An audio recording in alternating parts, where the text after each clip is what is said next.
बड़ी खबरों पर विस्तार के साथ नजर डालेंगे और सबसे पहले बात करेंगे राजस्थान की। जी हां, राजस्थान के मुख्यमंत्री का ऐलान आज नहीं होगा। राजस्थान में आज नहीं होगी विधायक दल की बैठक। बड़ी जानकारी आपको बता रहे हैं क्योंकि विधायक दल की बैठक से पहले ही वसुंधरा का शक्ति प्रदर्शन लगातार जारी है। तस्वीरें भी हम आपको लगातार दिखा रहे हैं, तो बड़ी जानकारी इस वक्त आपके टेलीविजन स्क्रीन पर। राजस्थान और मध्य प्रदेश को लेकर जिस तरह से मुख्यमंत्री कौन होगा, ये चर्चाएं लगातार जारी और इस बीच पर्यवेक्षकों की तरफ सबकी निगाहें टिकी हुई हैं। बैठक से पहले वसुंधरा का शक्ति प्रदर्शन भी लगातार जारी है। दिल्ली से लौटने के बाद भी लगातार विधायकों से वसुंधरा राजे की मुलाकात तो जारी है। आज राजस्थान के पर्यवेक्षक राजनाथ लखनऊ में रहेंगे मौजूद और आज लखनऊ में राष्ट्रपति का कार्यक्रम भी है और इस दौरान देखिए नाम को लेकर लगातार चर्चाएं जारी।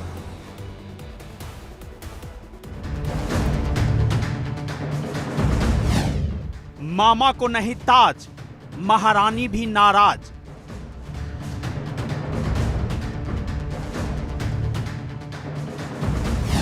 मरुधरा की महारानी ने नई जंग ठानी।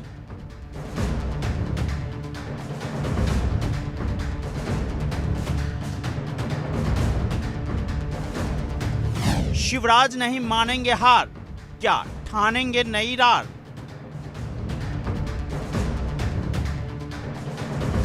छत्तीसगढ़ को नया मुखिया मिला तो राजस्थान और एमपी में बगावत के बिगुल की आशंकाएं प्रबल हो गईं और इन दोनों राज्यों में मुख्यमंत्री को लेकर चल रहे मंथन के बीच मामा और महारानी के मुख्यमंत्री बनने की संभावनाएं भी मध्यम होने लगी, क्योंकि बीजेपी आला कमान ने एक बार फिर सियासी पंडितों की भविष्यवाणी पर पानी फेरकर एक आदिवासी नेता को छत्तीसगढ़ की कमान सौंप दी।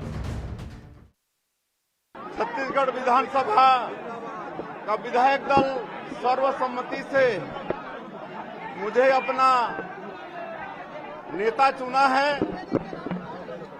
और इस अवसर पर मैं बहुत ही आनंदित हूं।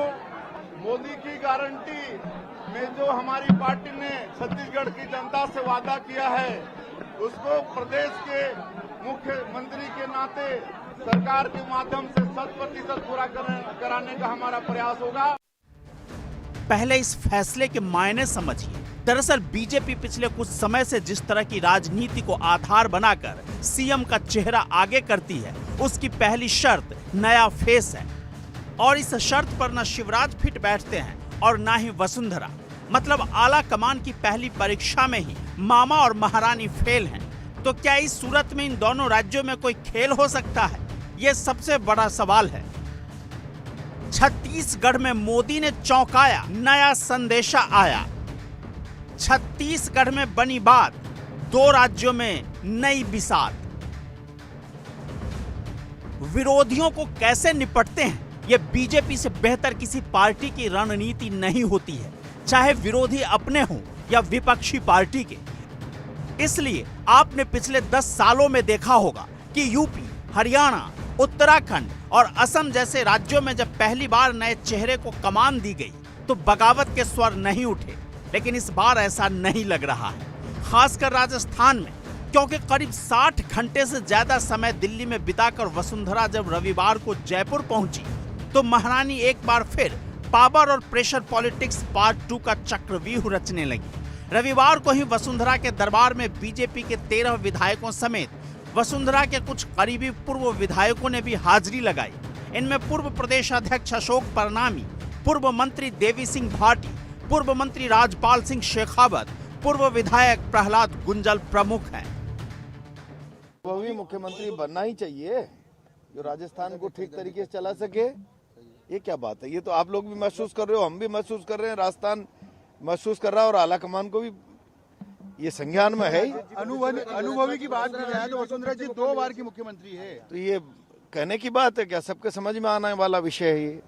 ऊपर हाईकमान के नहीं आ रहा है। ये आप कैसे कह सकते हैं कि हाईकमान के नहीं आ रहा है? वसुंधरा राजे जी को बनना चाहिए फिर से मुख्यमंत्री। सारा राजस्थान मांग कर रहा है। आप भी मांग कर रहे हैं? मैं तो एमएलए नहीं हूं ना। फिर भी चाहते हैं ना? क्यों नहीं चाहेंगे? वसुंधरा जी बननी ही चाहिए भाई। Thank you. इससे पहले भी वसुंधरा दिल्ली आने से पहले करीब 30 से ज्यादा विधायकों से मिली थी। तब से ये कयास लगने लगे कि सीएम नहीं बनने की सूरत में महारानी आसानी से मानने वाली नहीं है। यही वजह है कि बीजेपी राजस्थान में सीएम के नाम के ऐलान से पहले महारानी को मनाने में लगी है और इस काम की जिम्मेदारी पीएम मोदी ने राजनाथ को दी है। फिलहाल राजस्थान में विधायक दल की बैठक आज होने की संभावना कम लग रही है। इसकी दो वजह है। पहली, आज राष्ट्रपति का लखनऊ दौरा होने वाला है और राजनाथ लखनऊ से सांसद हैं। ऐसे में राष्ट्रपति के कार्यक्रम के दौरान उनकी मौजूदगी भी प्रस्तावित है। और दूसरी, अभी तक विधायकों के पास विधायक दल की बैठक को लेकर किसी तरह की कोई सूचना नहीं है। पार्टी पदाधिकारी भी आधिकारिक तौर पर कुछ नहीं बता रहे। कहाँ लंबा समय लगा है, अभी चुनाव के नतीजे आए हैं। सभी माननीय विधायकगण अपनी जहां मन्नत थी वहां पूरी कर रहे हैं। सभी जनता जनार्दन का धन्यवाद अर्पित कर रहे हैं। हमारे पर्यवेक्षकों की नियुक्ति हो गई है। शीघ्र ही उनका समय आते ही विधायक दल की बैठक की तिथि तय कर देंगे और सब लोग इसमें भाग लेंगे। ऐसे में राजस्थान में विधायक दल की बैठक मंगलवार या फिर बुधवार को होगी। इसलिए राजस्थान के मुख्यमंत्री के नाम को लेकर आपको अभी 48 से 50 घंटे और इंतजार करने होंगे। अब बात मध्य प्रदेश की, जहां चुनाव परिणाम के बाद ही मामा शिवराज सियासी चौसर पर ताबड़तोड़ अपना पासा फेंकने में लगे हैं। मध्य प्रदेश के मुख्यमंत्री दिल्ली दरबार में न जाकर जनता दरबार के जरिए आला कमान को अपनी ताकत दिखाने में लगे हैं और अपनी दावेदारी को लेकर कभी बंद जुबान में तो कभी जुबान खोलकर संकेतों में ही सही अपनी मंशा जाहिर कर रहे हैं। सुनिए तो श्योपुर में शिवराज ने जनता के बीच क्या कहा। हार नहीं मानूंगा, रार नहीं ठानूंगा, काल के कपाल पर लिखता मिटाता हूँ, गीत नया गाता हूँ, गीत नया गाता हूँ। और नया गीत है, विधानसभा में हम भले नहीं जीते, लेकिन लोकसभा के चुनाव में दोनों विधानसभा पूरे श्योपुर जिले से भारी बहुमत को जिताएंगे। शिवराज ने अटल जी की कविता के जरिए अपनी बात रख दी कि हार नहीं मानूंगा, लेकिन अगर मुख्यमंत्री नहीं बनाया तो रार भी नहीं ठानूंगा, बस अपना कर्तव्य निभाता चला जाऊंगा।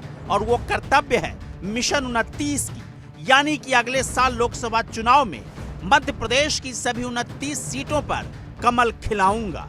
Bureau report, India daily live. और खबरों में आगे बढ़ते हैं और बड़ी खबर का रुख करते हैं। आपको बता दें, मध्य प्रदेश से